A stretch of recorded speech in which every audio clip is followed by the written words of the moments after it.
Before we start this podcast, I want to definitely remind you of a sponsor for Fresh of the Word, 20 by 20 Apparel. Founded in 2015, 20 by 20 Apparel brings original tributes to pro wrestling's classic arenas, moments, and events. They look to spotlight the bloopers, bleeps, and body slams along with the biggest, smallest, strangest, and strongest. In the world of wrestling where there's hundreds of shirts, promotions, flyers, social media accounts, and ads, don't get lost in the sea of parody shirts and display fonts. They can provide professional graphic design services at a reasonable price. 20 by 20 also hand screen prints all the tees in-house. So if you'd like to discuss a possible run of tees, posters, koozies, foam fingers, or even Zubaz, then drop them a line at 20by20apparel.com. That's the number 20x, the number 20apparel.com. And also check out their enamel pin line. It's super cool. Fresh is the word. I'm Jim Duggan, got long wood for plenty hoes. I keep it fresher than fresh, but you already know. You suckers bummy, I'm money, I got a ton of flows. My weed loud like a motherfucking thunder roll. Your shit quiet like you ballin' on a budget though. We see your kicks and we laugh and yellin' what it goes. You see me shining like a suit on puffy. You know my grindin' shit is too strong, buddy. That's why the dude call money. I be stuntin' like it's nothing at all. Cause it's nothing to me, it's probably something to y'all. Trying to smoke like me, then come and fuck with your dog. Got a closet full of kicks, you can't cop it tomorrow. And I'm fresher than the freshest, you can tell it's in my essence. Bitch, you see the way I'm rapping, yes I do this shit to death. I tell I'm running out of breath, I tell somebody cut a check. But either way you know it's fresh, and either way you know it's fresh. Fresh, we fresh. Fresh, fresh, fresh, goddammit, we fresh. Fresh, fresh, goddammit, we so damn fresh. All right, everybody, welcome to the Fresh of the Word podcast. I'm your host, Kelly K. Fresh Frazier, and we have a very interesting guest on this episode. We have Dirk from the band Victorius. They have a new album out now called Space Ninjas from Hell. It's like power metal tunes and intergalactic space adventures. It's very interesting, so I'm super interested in talking with Dirk. How you doing, Dirk? Hi Kelly, nice to meet you. Looking forward to the interview. Yes. So, this album's very interesting. You know, where did you come up with these ideas to, combine power metal and space ninjas and intergalactic space adventures, and it goes through this world of Japanese myths and tales. And it's very fantastical. Where did this idea come from? There is no big story behind this, actually. I mean, we're more or less kind of bored of all these typical cliche topics about how bad our world is and about apocalypse and social problems and all that stuff and bad politics. And we thought we should do something unique and create our own crazy story. I would say we are more or less inspired by very silly kung fu movies and action B movies from the 80s. But more or less there is no big story behind us. We are just creative boys and we are open-minded for everything that is crazy. And yeah, lasers are crazy, space is cool. So we thought let's go with it, What were some of your favorite crazy, weird B movies from back in the day? I would say all this Chuck Norris stuff or Michael Dudikoff stuff. Yes. where they're dressed as ninjas in the Vietnam jungle and all that silly stuff what American guys think is about Japanese. Yeah. Yeah, that all that stuff was really wild, man. All right. Where did you draw the information, in regards to the Japanese myths and tales, for this project? How were you educated in that? Yeah, it's actually the same. I mean, I'm not an expert when it comes to these culture things. We visited Japan in September last year, but that was when the album was already completely written, so that's actually no big influence. Yeah, I mean, we had the title and the concept Space Ninjas from Hell, and as everyone knows, ninjas are more or less related to Japan and all this Eastern mythology and all that stuff, and so we thought we have to do some little Japanese snippets here and there and play around with these typical Japanese cliche words. That's why we did this. I mean, Japan is a great country, and it was a super great visit when we've been there.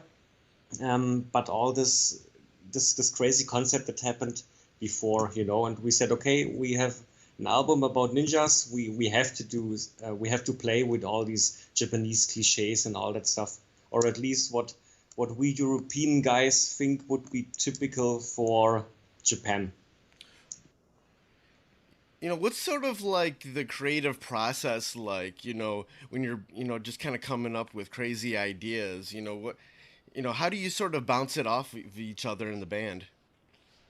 It's basically me and our singer who write all the songs, and I came up with all the music and the most major parts of the arrangements and also the song titles. And with that, I come up with all the lyrics for the choruses, mostly, and that's basically how everything comes together. I write the major part of the song, including a chorus, and our singer adds his lyrics and vocals to the rest of the song. It's basically just him and me. Yeah. There's a lot of like mediums of art, whether it's comic books or movies or music, that can, go into these, fantastical lands of storytelling, through this album, Space Ninjas from Hell.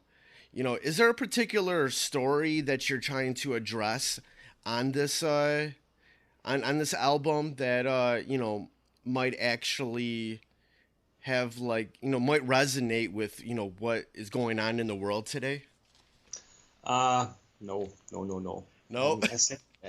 As said before, we're a non-political band, and there is no deeper meaning in our lyrics. And yeah, I mean, a lot of people try to figure out what could we mean when we say my Honda is hot and your car is not, or Showdown, Chinatown. What could they mean, And that's absolutely not the case. So there is no deeper meaning. There is the lyrics are not affected to anything what happens in the world right now. No. It's just fun, and we want that our listeners have a good time. We're happy when they smile and laugh when they hear our music, but no deeper meaning, or so to say, yeah. So it's just isolated into its own thing, isn't connected to the real world at all. Yeah, it's completely closed concept album. No real world, no bad politics or what's going on in the world right now. It's just a funny concept album.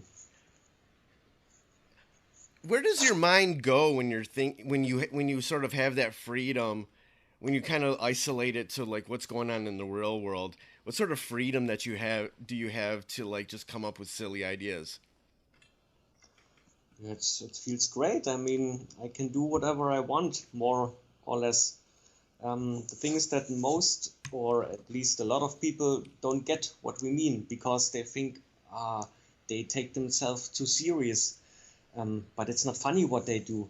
Or other people say, what? A funny band? No, metal does not have to be funny, But yeah, as I said, I can do whatever I want, and as long as I don't hurt anyone with my songs or my lyrics, everything is fine, I would say. If there are people who don't like this, okay, then it's their opinion, then they should not have to listen to our music. That's all I have to say about that. Right.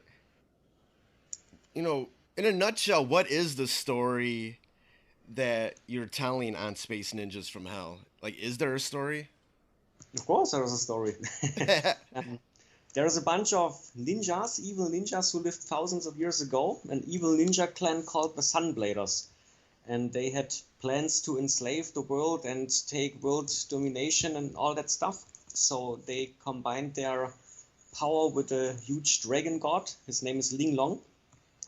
And in the final battle, an evil sensei wizard wushu master appeared and banned the ninjas from planet Earth.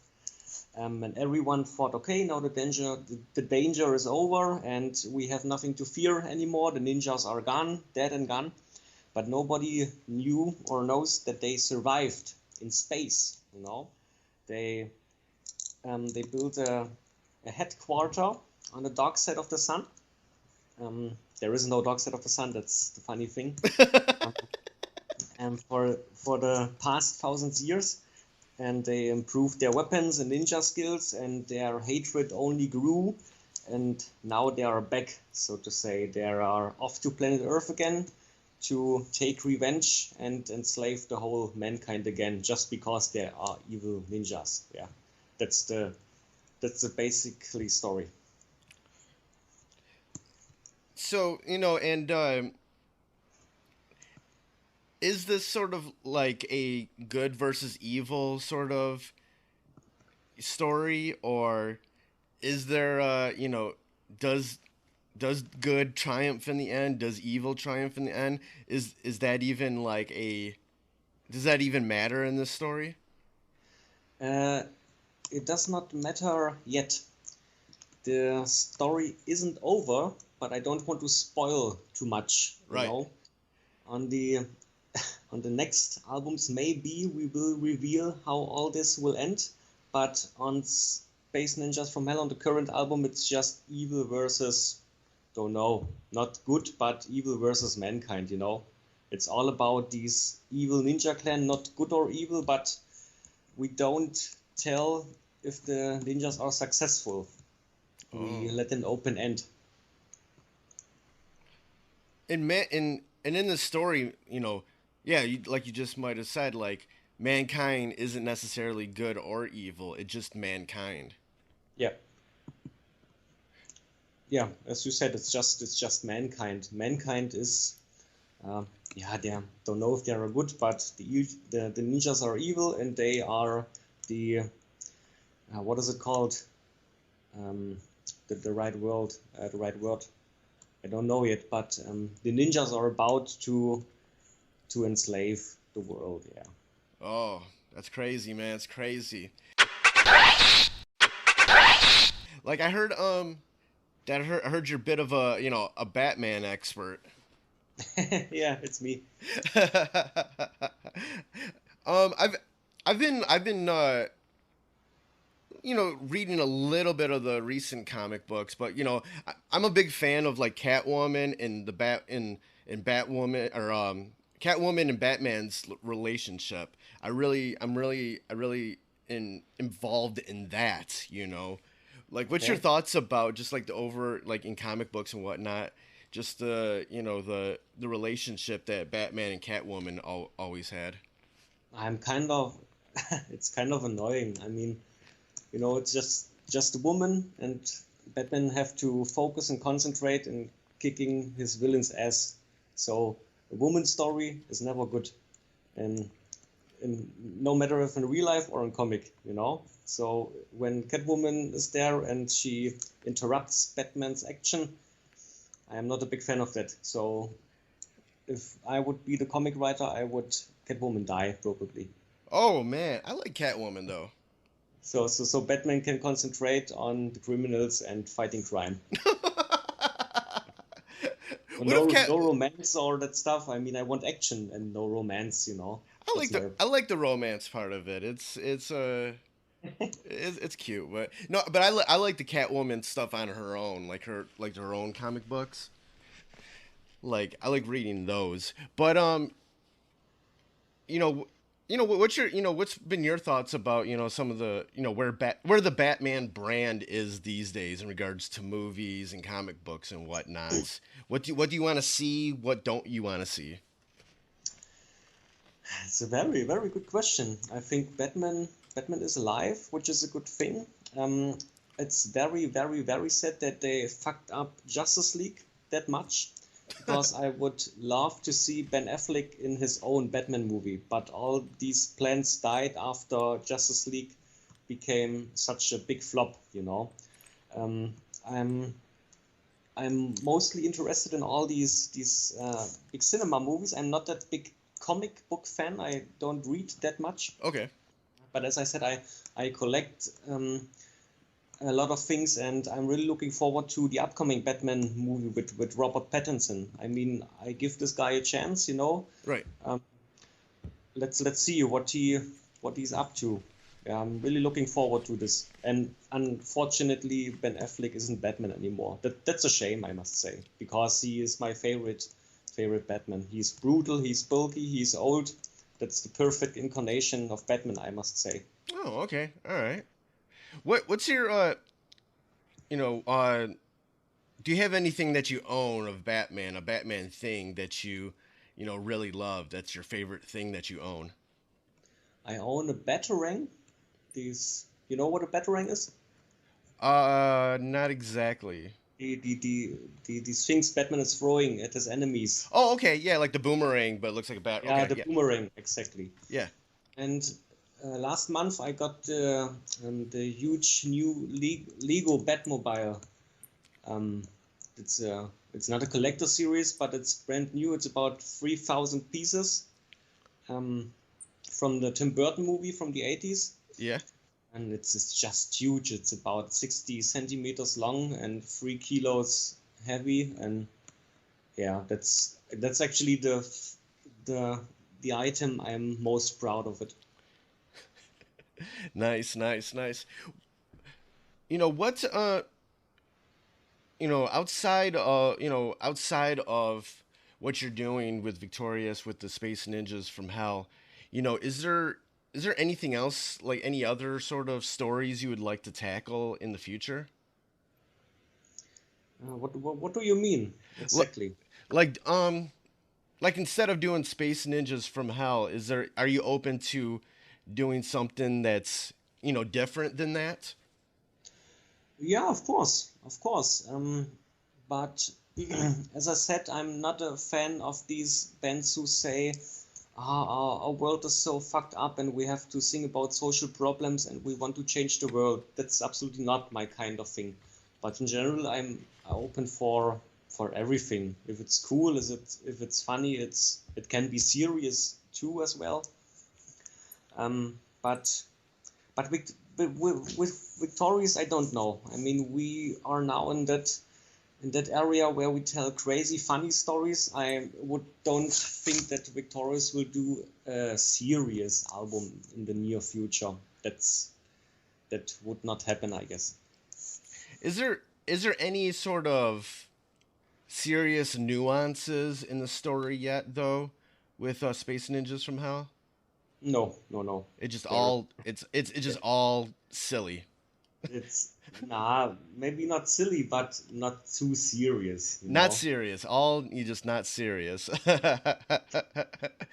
What sort of feedback do you get from your listeners, from, when they're listening to, these songs that Victorious is putting out? Well, our fans and supporters, they love it. The feedback is great so far. But as said before, there are a lot of people who don't get the joke, and they hate us. They hate us so bad you can't imagine. They say, what? Funny metal? No. Metal don't have to be funny. I hate this band. This band is a joke. Look at them, how they're dressed, how they sound. I mean, it's never easy if you play power metal at all and then sing about a silly or funny concept. Then you have automatically even more haters than any other band in the world, I guess. But yeah. Yeah, it doesn't matter, like, if you're a band that has sort of a thing like this, a gimmick or some sort of thing that's outside the regular metal box. You have bands like Ghost or Steel Panther. Like, it doesn't matter how big of a band you still have a ton of people that just do not get it because it's not in that metal box, So Exactly. how do you sort of, keep going on when you have a bunch of people that just don't get it? Sometimes I want to comment on their comments, but it's not worth it in the end, I Right. guess. I mean, you always will have haters, and the biggest bands will have haters, and yeah, I mean, I can change it. You know, if they hate us, okay, it's their deal. I don't force them to listen to our music. You know, if they don't like us, then they should ignore us. I don't know why they are talking so much gossip about us, but that's part of the game. That's the business, I guess. We have to deal with it. And as I said before, as a power metal band who sings about silly topics, it's never easy. You know, you will always have a lot of haters then. What's a Victorious show like? When you're performing live, what's the visuals like? What's the energy like? Well, jumping around a lot, dressed, being dressed as a ninja, including swords and everything. A blonde singer in the middle. Um, yeah, and huge space ninja banners on the sides and a huge backdrop. That's actually everything. Typical power metal show with a lot of visual stuff. And like with a band like Victorious, like especially with this very out there like persona and everything, it definitely has all this possibility for cool visuals. Like you do have a video out for Supersonic Samurai, and like it's a very fantastical video. Like what's your thoughts about the visual representation of this band in this album? And it's more important than everything else, I would say. Not just in case of our band, I mean in general. The music is one part, but nowadays you have to do all these visual stuff, especially releasing videos in times of social media and stuff. It's a necessary, very necessary, important part of everything. And I also would feel very uncomfortable to be dressed as a nerdy student or whatever and stand up on stage there just with a boring shirt or whatever, because people pay. They pay a lot of money to see a show from us. So we have to give them more than just the music, I must say. And so that's the whole visual part is very, very important. What's the reaction of the people in the crowd when you're performing live? Well, if we perform well, then the reaction is good. If we suck, then the reaction is not so good, I would say. Um, yeah, so mostly we look into happy faces. The people laugh, the people smile, they sing along with us. Our music is very catchy, I would say. It's always a pleasure to play live. The people seem to like it. Yeah, we love it. They seem to like it. Great, great, great. All right, cool, man. It's been great talking with you, Dirk. The new album, Space Ninjas from Hell, is out now. And where can people go online to get more information about Victorious? You can go to victoriousmetal.net. It's our official website. And then, of course, we're on Facebook and on Instagram. There you will find everything, all the news, everything, what is important right now, what is going on with the band. You should check this out. Hey yo, thank you for listening to this episode of Fresh is the Word, hosted and produced by myself, Kelly K. Fresh Frazier, empowered by Anchor at anchor.fm/Fresh is the Word. Intro theme music by Foulmouth, Shimmy Bango, and Knox Money. Fresh is the Word is available on all major streaming platforms. Please rate and review on Apple Podcasts and Stitcher. If you want to support Fresh is the Word, please consider pledging via Patreon at patreon.com/Fresh is the Word. Follow Fresh is the Word on social media on Twitter at Fresh is the Pod, on Instagram at Fresh is the Word Podcast, and join the Facebook group at facebook.com/groups/Fresh is the Word. For more information about Fresh is the Word and our other podcasts, Breaking Records and Renaissance Soul, and a collection of pop culture articles and reviews, please visit freshasthepodcast.com. Thank you for listening and your support. Goodbye and good night. Fresh is the word.